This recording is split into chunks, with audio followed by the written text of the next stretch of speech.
Monsieur le député, lui, il rigole. Lui, il touche 6 000 € par mois. Il s'en fout, lui. Il s'en fout, lui, comme ferme. Ce matin, je suis allé faire des courses dans un des plus grands centres commerciaux de Marseille, Continent, à 10 h du matin. Il y avait 10 000 personnes.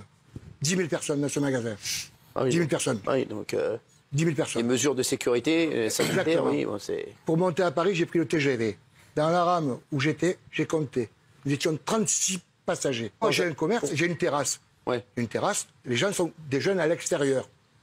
Parce qu'au départ, ils avaient ouvert les terrasses, on s'en rappelle, au départ. Donc, Des jeunes à l'extérieur. Je vois pas où ça. là, pour vous, Emmanuel, le problème. c'est une catastrophe, cette histoire. Ah, exactement. Comment vous avez réagi dès que vous avez eu la nouvelle? J'étais abasourdi, j'étais les jambes coupées, je ne savais plus quoi dire. Voilà. Même en même temps. Je vous sens très ému. Ah, on va nous tuer. Mais M. Zeribi, M. Menucci, lui, rigole. Monsieur le député, lui, il rigole. Lui, il touche 6 000 € par mois. Il s'en fout, lui. Il s'en fout, lui, comme ferme.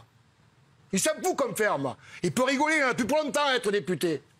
Il en a plus pour longtemps à être député. Profitez bien. On peut répondre? Profitez bien, monsieur. Sylvain Maillard, Avec tous les avantages que vous avez en tant que député. Vous n'avez pas d'avantage à être député? Bonjour. Est-ce que vous payez l'avion? Est-ce que vous payez le train?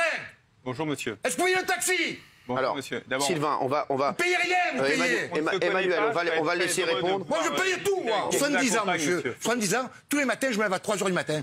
Tous les matins, à 5 h, j'ouvre mon commerce. Je vous défie, venez me voir. Tous les matins, à 5 h, j'ouvre mon commerce.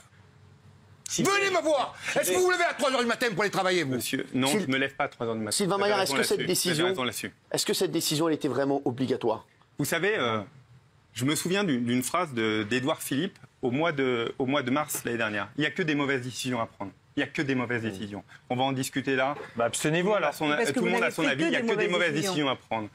La seule chose, c'est qu'on a une tendance de la courbe, du nombre de personnes infectées. Le professeur pourra nous le dire beaucoup mieux que moi, qui fait que dans un mois, on risque d'avoir dans un mois, dans 5 semaines, la même situation. Général.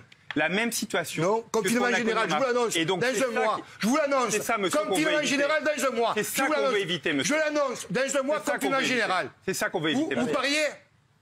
On va le faire. Alors, est-ce Monsieur que... le député, franchement, quand vous entendez la colère, est-ce que vous n'auriez pas pu prendre la décision de renforcer les contrôles? Il sourit, le professeur. Attendez. Est-ce que vous n'auriez pas pu prendre la décision de renforcer les contrôles pour ceux qui ne sont pas respectueux des règles, effectivement, qui sont posées? Il y en a qui ont investi de l'argent pour mettre des plexiglas, pour respecter les distances. Il y en a qui ont fait des efforts. Ceux-là, on a l'impression que vous les mettez dans le même lot que ceux qui n'ont rien fait. Bien sûr qu'il fallait peut-être fermer quelques établissements de gens qui ne respectent pas. Parce que la santé, ils y tiennent aussi. Mais on pouvait concilier santé et économie. Pourquoi vous n'avez pas plutôt fait le choix de renforcer les contrôles pour faire la part des choses entre ceux qui ont investi, qui sont sérieux, qui sont respectueux des règles, et ceux qui ne le sont pas? Ça aurait été plus juste comme mesure. Là, vous avez fait un paquet, vous avez mis tout le monde dans le même sac.